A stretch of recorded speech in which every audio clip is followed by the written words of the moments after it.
Simple questions for 100 people. I'm Bill Carell, and this is my investigation, my research project to gather data from 100 beautiful human beings for the sole purpose to see what actually happens across the interviews. Now, the questions are going to be fixed, and all the interviews will remain consistent, the actual variables being just the participants themselves and their answers, okay? So it's as if I'm having you, Hannah, come sit on my porch to share your thoughts so I can learn about people. We're looking forward to what we're going to learn when we're complete. Uh, and we're very interested in the people, the process, and your particular story. Well, it's my distinct pleasure to introduce my guest. Well, no, I won't do that. What is your full name? Thanks for having me. My first name is Hannah, my middle name is Faith, and my last name is Bishop. Great. Okay. So is that all of them? Do you have like a confirmation name or something else in there? No, I especially like to have Italians on because it seems like they have like 7 or 8 names, you know? I know, right? Yeah, I It's have some really cousins that are like that, yeah. very, very cool. Okay. And Hannah, what is your favorite nickname that most people don't know? Gosh, I think my favorite nickname, that most of my family calls me is Han. Just Han? Yep. Are there No, any other ones? um, I mean, some of my siblings call me Hannah Banana, that's like the typical one, so yeah. All right. So like yourself, I came from a big family. And as I recall, you're almost split down the middle with number of boys and girls, right? Or is it Yeah, like more girls than boys? Which yeah. is it? No, we're perfectly even, 5 boys, 5 girls. That's amazing. So, and where do you fall in the middle? I'm number 8. Number 8. Okay, so yeah, I was number 1 in my brood, and there were 6 of us altogether. That's fun. So, uh, here's where I'm gonna go with this. When we had issues with our younger sisters, because it was boy, boy, boy, girl, girl, girl, right? We had nicknames for them, and then we had nicknames for them when we wanted to, make them feel good, and then we had other nicknames when it wasn't quite so pleasant, Yeah, like when they were acting like we were beating on them, and my dad would come into the room, and then after he left, those nicknames would come out. yeah, yep, I hear you. Any of your brothers like that, or maybe your sisters? You'll get a big smile out of them, I'm sure. No, I mean, honestly, growing up, our mom, kind of she raised us to know that like when we were angry that we didn't take it out on each other.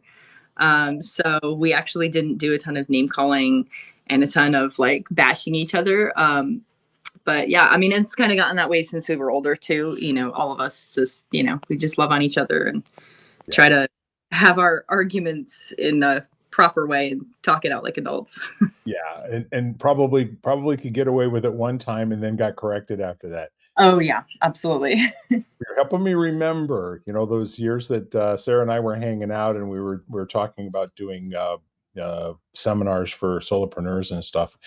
Uh, she just kept bringing up things that your mother did and how she raised all of you, and I gotta meet this woman one of these days, you know? Yeah, she's amazing.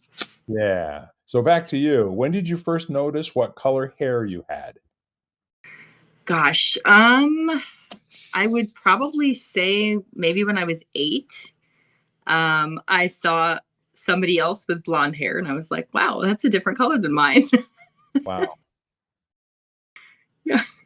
And where do you think that was? Was it at school or at a shopping mall I or think it was at the grocery store. yeah, all right. And then what did you wonder?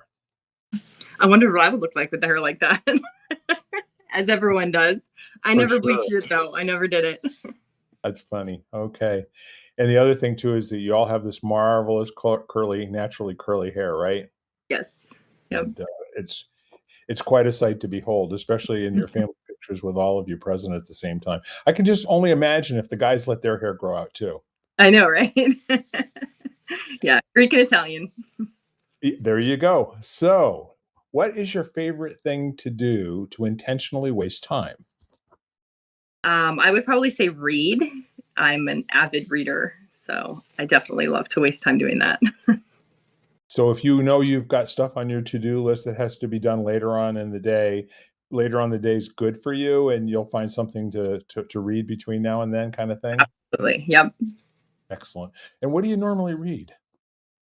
Gosh, I read a lot of self-help books. I read a lot of the Bible. I read a lot of English literature. So I like a lot of the older classics, Dickens, Austen, a lot of poetry.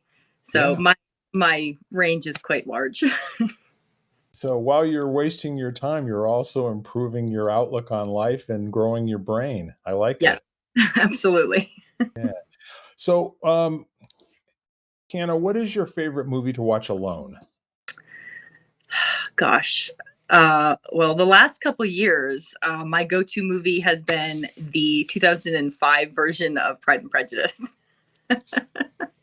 You are a brain, aren't you?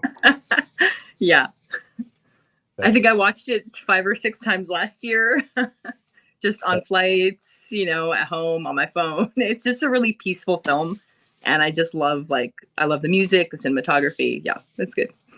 one of the favorites of my wife too. And is that something you think that the rest of your family and friends would know about you at this point? I mean, you get a little bit of ribbing about. Yeah, probably. Yeah, my daughter, my number two daughter, Becky, watched the William Wallace movie, at least 100 times. I mean, Yep, we would come home and find her coming home from school, sitting there crying every afternoon. What are you doing? it's a good film. Yeah, it really is. It really is. So if you were to have an action figure made of you, what superpower would it have, and what colors would its uniform be? I would probably say super strength, Yeah. and it would probably be like patriotic red, white, and blue. So let's dive into that a little bit. Now, what would you do with your superpower of super strength? I would just use it to help others, if someone was in need of assistance or, in trouble, I would definitely use it to help other people out. Great. So if you're thinking in terms of any group of people, is there anything that comes to mind, or would it just be in general as you come to folks that need your strength, you're going to give it to them? Yep. I like it. An equal opportunity strong gal. There you go. And let's go back and look at the red, white, and blue. I appreciate that. Tell me more, please. I'm a patriot at heart through and through. I love this country. I love the people that have fought for this country. I have nothing but 100% respect for them, for their families, just, what they go through on a daily basis, whether they're, fighting overseas or here at home, just knowing what they go through, what their families go through, the struggle of having them away. So yeah, I love it. Like, I'm obsessed with American flags. I never take this necklace off. 1776. I like it. That was a good year. So you tear up a little bit when Lee Greenwood starts singing? I sure do. Me too. Me too. I get goosebumps just thinking about it. So, all right. So this is what we're gonna go back in, and you had a house full of people. We got to bear that in mind. What did you want to grow up to be when you were 5 years old? Oh, gosh, this one's kind of funny. So my person that I idolized growing up was Martha Stewart, and I wanted to grow up to be Martha Stewart. Not a bad choice. There's some parts of her life that you might want to skip over just a little Yeah. bit, but for the most part, there's a lot of cool stuff going on there. Yeah, no, she's a pretty cool person. Growing up, I watched a lot of her cooking shows, her home show. Just, she was such a big part in, you know, learning how to bake, how to cook, all that kind of stuff. And so, for me, it was just like I loved Martha. Have you ever seen her? No. For the folks at home, Hannah gets out, okay? She's all over the United States and doing different things, and I'm sure she could give us a long list of, celebrities and dignitaries that she has met, but, she's also, if you did meet her, what would you say to her? Gosh, I would thank her for sharing her talents with others, because that's obviously something that she focused on and became well at, and then decided to, share it with other people. Obviously, she made a lot of money at it, but you know, They say the first billion is always the hardest, right? exactly. And what was it about her in particular, when you were at such a young age that kind of caught your attention and said, "This is worth paying, more attention to," and set other things down and like watch her? I just love that she was so well rounded. Like, like she was so good at so many things. And, whether it was cooking, baking, gardening, home making, just whatever, like she was so well rounded that I was like, that's a really cool person, you know? Yeah, and a halfway decent gal too on top of everything else, Yeah. there were some that would be a little bit nasty around other folks, and, never saw her do that. I never heard anybody say anything negative about how she was with the folks that were on set with her, Yeah. or in any other way for that matter. So, all right, Martha Stewart, we've got strength, we've got red, white, and blue uniform, and I'm just piecing this all together here. I'm starting to see, with your hands on your hips and your chest out, looking out for where the next opportunity to make a difference is going to be. Yeah. And what is your greatest accomplishment? Gosh, my greatest accomplishment, I would say, was learning how to teach and dance, not having grown up doing it. But I was a ballroom dance instructor for about 6 years. And I pretty much learned that from scratch. So I really applied myself, and I learned it as well as taught it. So I kind of did the process at the same time. But yeah, I would say that's probably one of my greatest achievements so far. I would agree with you. I think that's pretty much how I met you. Was you were posting on Facebook story, and then you'd have these marvelous, either videos of you dancing or with other people that were all dressed to the nines, either competing or doing some kind of a demonstration. Did you actually competitively dance as well? I did, yes. Yeah, I competitively danced with a partner of mine as well as with my students. Good for you. That's amazing. You've got quite a resume. Uh, so, you accomplished all of that, and tell me a little bit more about maybe some of the folks that you worked with and what they went on to accomplish. Because I get that your personal part of it was pretty good for you, but I get a sense that you enjoy watching other people around you grow like weeds. I do, yes. And honestly, that was one of my favorite things about being an instructor was just seeing someone come in and they didn't have the confidence. They knew they had a desire to do it, but they didn't really necessarily have the confidence to do it. And then just kind of taking them and holding their hand and giving them that reassurance that it was something that they could learn how to do. And then within 6 months, just watching them completely flourish into a whole new person that they were able to express a side of them that they almost didn't even realize was there. I think one of my I wouldn't say my favorite students, but he's definitely up there. He was in his, or he is in his late 70s, early 80s, Wow. and he had lost his wife of 45 years. And when he came in, he was just kind of like lost. And I just kind of like took him under my wing and I was like, you can do this. Like, if this is something that you really want to do, like, we'll do it together. And within his first year, he went to competition. He joined an online dating forum and he fell in love. He got remarried. He won a ton of awards at his first competition as well as his first showcase. And he totally became this whole new person. And it was just so cool to see. And we keep in touch now. And he tells me now, he's like, you completely changed my life. And I just feel so blessed that I had the opportunity to be able to meet him and to have all those amazing, wonderful experiences with him. Pretty much a dream come true, right? You created a heck of a monster there. It sounds like to me he was looking for you, and between the two of you, you guys just took over the world. Yeah, pretty much. Last. Amazing. That means there's still hope for me, okay? I Absolutely. mean, Yeah. yeah. And I do appreciate. I know you don't post a lot of dancing videos any longer, but I'd love to see any more. And if they show up on Facebook over the next week or two, I'll know that I instigated little bit of Okay. fun. Yeah. Well, you never know when one or two might pop up. Yeah, I know. I know. You're good in that realm. There's always something a little bit different. So, all right, Hannah, I like getting into this a little bit more. Who's your favorite person to listen to? But that would have to be my mom. She's got a lot of great advice. She's gone through a lot of, different experiences in life. And she's like my number one person that I run to if I need advice or, if I need assistance with something, I'll always be like, help. So yeah, she's definitely number one for sure. So this is interesting. First of all, what was your mom's maiden name, if you don't mind? Her maiden name was Nestor. Nestor. Okay. And did she come from a large family also? Yes, she was the second oldest of 8 kids. Okay.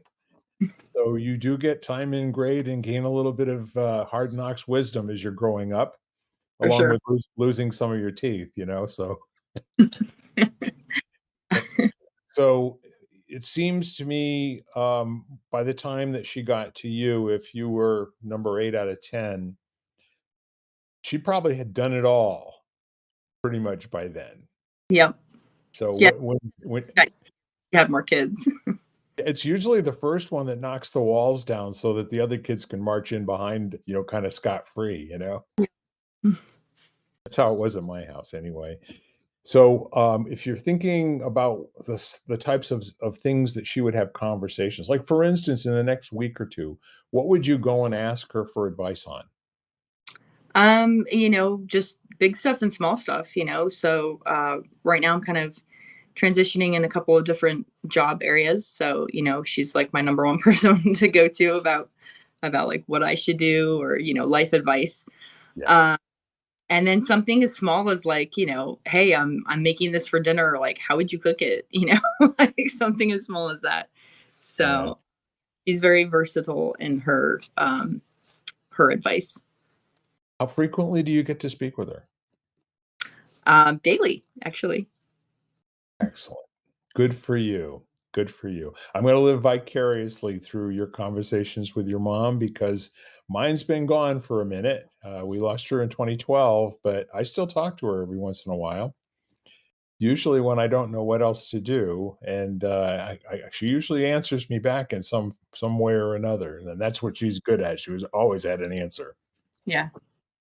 So, this next one, I especially want to hear what you have to say. Please complete this sentence. When I grow up, I'd like to. Gosh, when I grow up, I would like to bless as many people's lives as I can. If I can wake up and touch 2 or 3 people's lives in a day, then I've achieved my goal, because my goal is to, bless as many lives as I come in contact with. And, there's a lot of crazy stuff in the world. There's a lot of angry people. And my goal is really to just spread as much light and love and laughter as possible. And, if that means me kind of being goofy or me, acting a little crazy to make somebody laugh, then I will absolutely do it. I've seen it. And I also want to ask if you were gonna think about the next 4 or 5 years and how you would get to that point. I get you're blessing people already. There has to be a little bit more definite. Is there a particular group of people that you'd really like to make a difference with?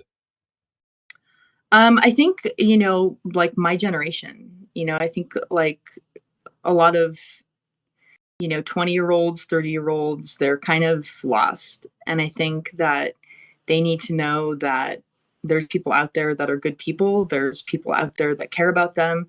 There's people out there that, they don't have to fall prey to all the crazy stuff that's going on in our country or the world. They can just, it's okay to go back to your roots. It's okay to go back to what you were raised with. And, I would definitely say probably, reaching more of like my age group for sure. Yeah. They need it, don't they? They sure do. As a group, there's a lot of work to be done. Yep.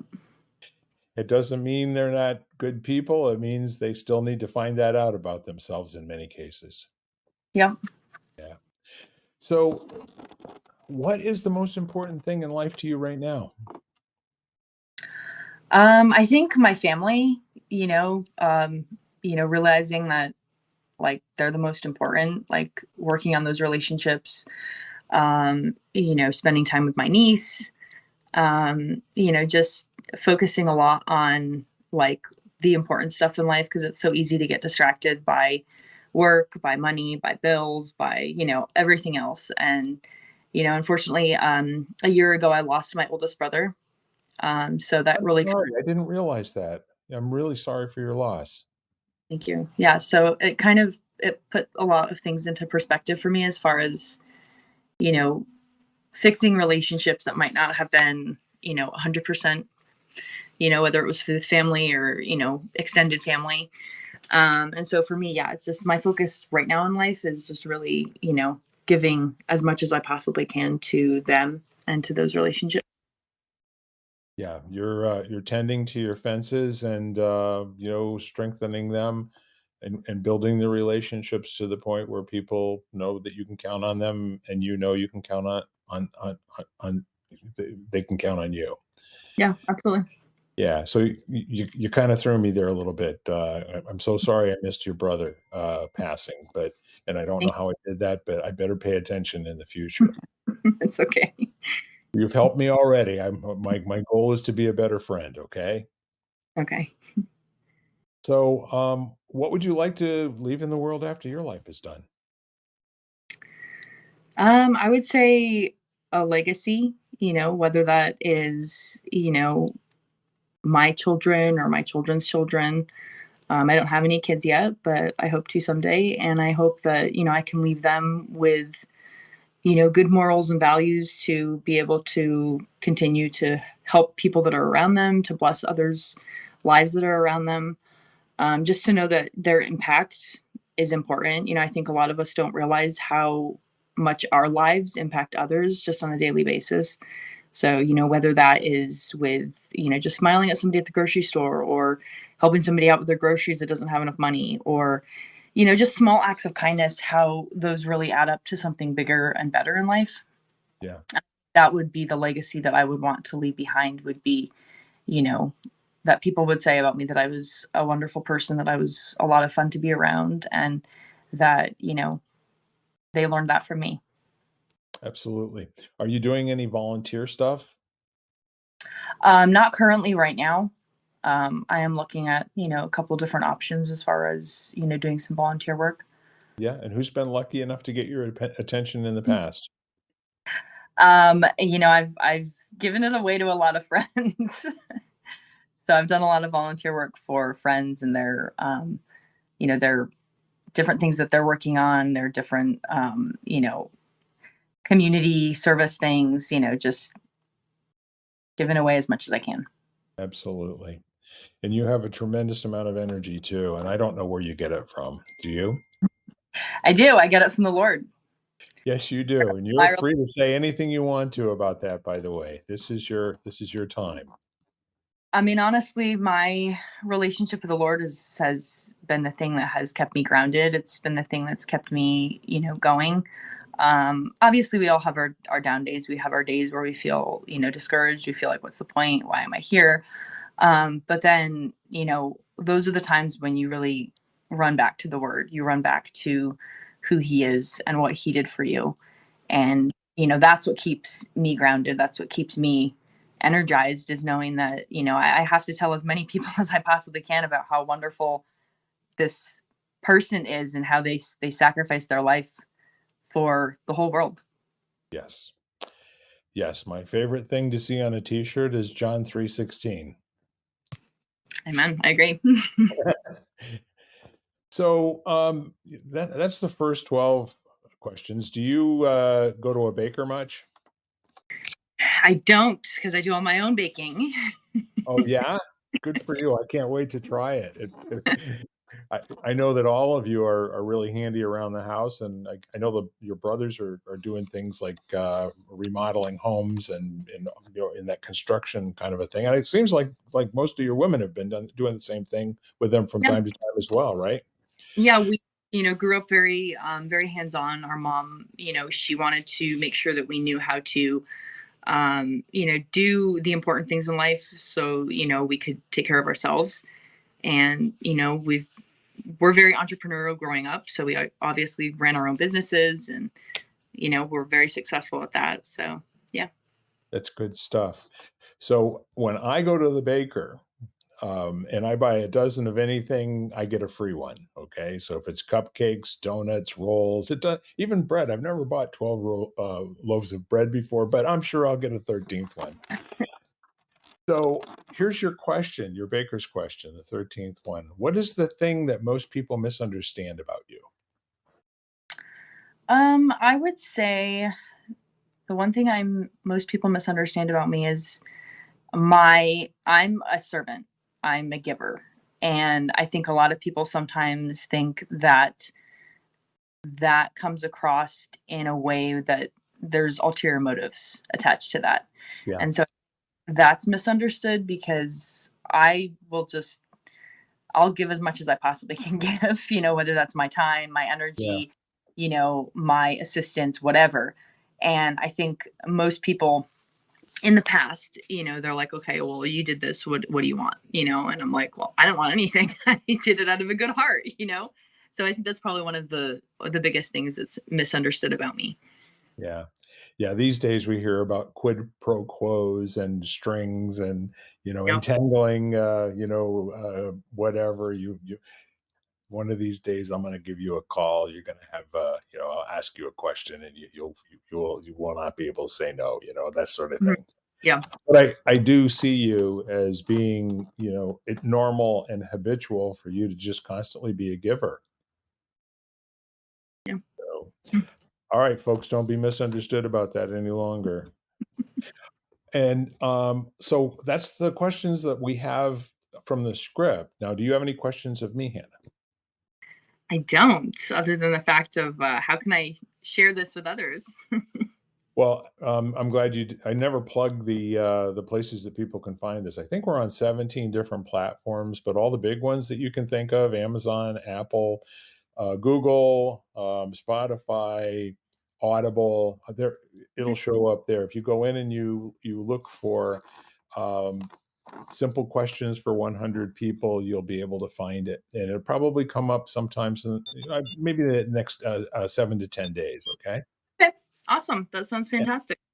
So, you have anything else that you wanna say to people to kinda wrap up? No, I just really thank you for being patient with me. I know you've been asking me for like almost a year to be on this podcast, and I just put you off because I've been so busy. Yeah, So thank you for continuing to reach out to me. I'm glad I finally was able to cut some time into my schedule to be able to do this with you. And yeah, if anybody wants to follow me or find me, I'm on Facebook. I'm on Instagram, the Hannah Bishop. So absolutely. Well, you are very welcome, and as I always say, no wine before it's time, okay? I agree. When we got together, it's absolutely the perfect time, it always is for everything in life, isn't it?